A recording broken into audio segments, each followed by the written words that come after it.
ये आकाशवाणी रायपुर है। छत्तीसगढ़ी समाचार बुलेटिन के संग नमित कुमार के जय जोहार। अब सुनाओ आज के प्रमुख समाचार। प्रदेश में पुलिस आरक्षक मन के भर्ती बर शारीरिक दक्षता परीक्षा के रेंजवार समय सारणी जारी। 4 जनवरी ले शुरू होही शारीरिक दक्षता परीक्षा। विश्वविद्यालय अनुदान आयोग यूजीसी हा देश भर में विश्वविद्यालय और महाविद्यालय ला फिर ले खोले बर दिशा निर्देश जारी करे है। और हज बर ऑनलाइन आवेदन के प्रक्रिया काली 7 नवंबर ले शुरू होही। सुनो एक जरूरी संदेश। कोविड महामारी के खिलाफ देश एकजुट होके लड़त है। आपो मन हमर संग सुरक्षा और बचाव के 3 सरल जरूरी उपाय के संकल्प लेवो। पहली उपाय, जब भी घर ले बाहर निकलो मास्क जरूर लगावो। दूसरा उपाय, लोगन ले 2 गज के सुरक्षित दूरी रखना ही जरूरी। तीसरा उपाय, अपन हाथ घेरी बेरी साबुन और पानी ले बने असन धोवो। ये 3 आसान उपाय अपना के आप मन कोरोना ला हरा सकत हो। अब समाचार विस्तार ले। पुलिस मुख्यालय हा आरक्षक संवर्ग के भर्ती बर शारीरिक दक्षता परीक्षा के रेंजवार समय सारणी जारी कर दे है। एकर अनुसार अवैया 4 जनवरी 2021 ले शारीरिक दक्षता परीक्षा के कार्यक्रम जारी करे गए है। रायपुर रेंज के अभ्यर्थी मन बर 4 जनवरी ले 3 फरवरी तक, बिलासपुर रेंज के अभ्यर्थी मन बर 4 ले 16 जनवरी, सरगुजा रेंज बर 4 ले 12 जनवरी, बस्तर 4 ले 19 जनवरी और दुर्ग रेंज के अभ्यर्थी मन बर 4 जनवरी ले 6 फरवरी तक शारीरिक दक्षता परीक्षा आयोजित करे जाही। उन्हें 20 फरवरी 2021 तक चयन सूची जारी करे के समय घलो निर्धारित करे गए है। परीक्षा बर हर रेंज स्तर में 14 नवंबर तक भर्ती समिति के गठन करे जाही। ये परीक्षा में 100 और 800 मीटर दौड़, लंबी कूद, ऊंची कूद और गोला फेंक निर्धारित करे गए है। विश्वविद्यालय अनुदान आयोग यूजीसी हा देश भर में विश्वविद्यालय और महाविद्यालय ला फिर ले खोले बर दिशा निर्देश जारी कर दे है। एमा कहे गए है कि नवा दिशा निर्देश के अनुसार कंटेनमेंट जोन ला छोड़ के बाकी जम्मो क्षेत्र में संबंधित राज्य और केंद्र शासित प्रदेश के सरकार के संग विचार विमर्श करके चरणबद्ध तरीका ले विश्वविद्यालय और महाविद्यालय ला खोले जा सकत है। यूजीसी हा हफ्ता में 6 दिन के काम और सुरक्षित दूरी राखत कम संख्या में पढ़ैया मन के कक्षा शुरू करे के सलाह दे है। केंद्रीय शिक्षा मंत्री डॉक्टर रमेश पोखरियाल निशंक कहे है कि जम्मो शिक्षण संस्थान विद्यार्थी, अभिभावक और उखड़ ले जुड़े जम्मो लोगन के सुखद सुघर भविष्य और जीवन भर कोरोना ले बचाव और दिशा निर्देश के पालन करना जरूरी होही। केंद्रीय स्वास्थ्य मंत्रालय हा कोरोना महामारी ला देखत विदेश ले अवैया लोगन मन बर नवा दिशा निर्देश जारी करे है। जम्मो यात्री मन बर निर्धारित समय में कम से कम 72 घंटा पहली संबंधित स्वास्थ्य काउंटर में पहुंचेला पड़ी या फिर ऑनलाइन पोर्टल में स्व घोषणा पत्र देना होही। सरकारी निर्देश के पालन करत 14 दिन बर घर में या खुद के निगरानी में रहेला पड़ी। निगेटिव आरटीपीसीआर जांच रिपोर्ट दे के संग यात्री मन ला होम क्वारंटाइन के छूट मिल सकत है। मुख्यमंत्री भूपेश बघेल के मासिक रेडियो वार्ता लोकवाणी के 12वां कड़ी के प्रसारण इतवार 8 नवंबर के होही। मुख्यमंत्री हा लोकवाणी में एदारी बालक बालिका के पढ़ाई, खेल कूद और भविष्य विषय ऊपर प्रदेश के मनखे मन ले गोट बात करही। एक कार्यक्रम के प्रसारण छत्तीसगढ़ के आकाशवाणी के जम्मू केंद्र, एफएम रेडियो और क्षेत्रीय समाचार चैनल में बिहनिया 10:30 बजे ले 11 बजे तक करे जाही। राज्य महिला आयोग के अध्यक्ष डॉक्टर किरणमयी नायक हा कहे है कि महिला और नोनी मन ला भयभीत होए के जरूरत नहीं है।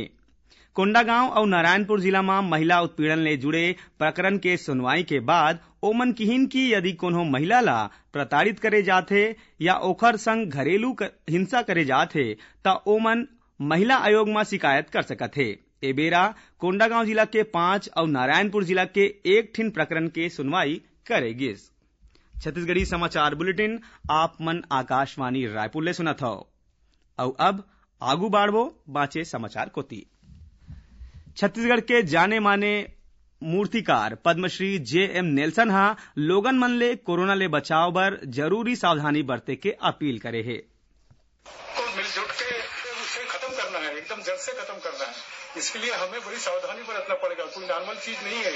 तो इसके लिए हमको हमेशा जब भी बाहर जाते हैं तो 2 गज दूरी बनाए रखें और हमेशा सैनिटाइजर अपने पास रखें, क्योंकि हमारे पास भी बहुत सारी पुड़िया रहती है, इसे अपने हाथ धोया करें और लोगों को भी, दूसरों को भी बताया करें कि आप एक दूसरे से सट के मत रहिए, हमेशा अपने आप में। और जो भी इसके लिए जो सावधानी और सरकार भी बरत रही है, वो सावधानियों को भी आप लोग ध्यान दीजिए।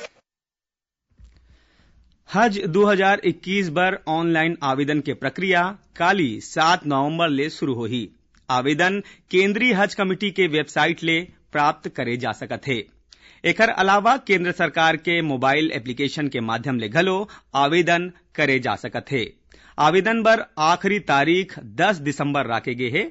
हज यात्री मन के पहला उड़ान 26 जून 2021 ले शुरू होही और उखर स्वदेश वापसी 30 जुलाई 2021 तक होही। भारतीय जनता पार्टी प्रदेश इकाई डहार ले आज ले राजधानी रायपुर में 3 दिवसीय राज्य स्तरीय प्रशिक्षण कार्यशाला के आयोजन करे जात है। कुशाभाऊ ठाकरे परिसर में राखे गे एक कार्यशाला के उद्घाटन के बेरा में आज नवा सदस्य मन ला पार्टी के नीति के बारे में जानकारी देगिस। एमा करीबन 200 कार्यकर्ता मन ला प्रशिक्षण दे जात है। कार्यशाला में भाजपा के प्रदेश अध्यक्ष विष्णुदेव साय, राष्ट्रीय उपाध्यक्ष और पूर्व मुख्यमंत्री डॉक्टर रमन सिंह, विधानसभा में नेता प्रतिपक्ष धर्मलाल कौशिक, पवन साय के अलावा राम प्रताप सिंह के संग दूसर पदाधिकारी और कार्यकर्ता मन उपस्थित रहिन। आर्थिक अपराध अन्वेषण ब्यूरो और एंटी करप्शन ब्यूरो के नाव में ठगी करैया 3 झिन आरोपी ला पुलिस हा गिरफ्तार करे है। एमा 1 झिन बर्खास्त और 1 झिन निलंबित पुलिस कर्मी घलो शामिल है। आधिकारिक जानकारी के अनुसार पुलिस विभाग में उप निरीक्षक के पद ले बर्खास्त सत्येंद्र सिंह वर्मा ला भाटापारा बलौदा बाजार पुलिस हा, उन्हें राजेश तरातेला रायपुर के सिविल लाइन पुलिस और रायपुर के जिला पुलिस के निलंबित सहायक उप निरीक्षक विनोद वर्मा ला बलौदा बाजार के कोतवाली पुलिस हा गिरफ्तार करे है। दंतेवाड़ा जिला में सुरक्षा बल हा 3 और 5 किलो के आईईडी बम बरामद करे है। खबर मिले है कि केंद्रीय रिजर्व पुलिस बल सीआरपीएफ के दल हा तलाशी अभियान में निकले रहिस। यही बेरा अरनपुर थाना क्षेत्र के कोडासावली नीलवाया मार्ग में माओवादी मन हा जवान मन ला नुकसान पहुंचाए के उद्देश्य ले 3 और 5 किलो के विस्फोटक लगाए रहिन, जिला सुरक्षा बल हा बरामद करके मौकच में निष्क्रिय कर दिन। एती राजनांदगांव जिला के बसेली कैंप में पदस्थ आईटीबीपी के 1 झिन जवान के गोली लगेले मौत हो गए। मामला के जांच करे जात है। प्रदेश में नेचुरल फार्मिंग और कृषि क्षेत्र में क्रियान्वयन के संभावना के संबंध में रायपुर में एक ठिन कार्यशाला के आयोजन करेगिस।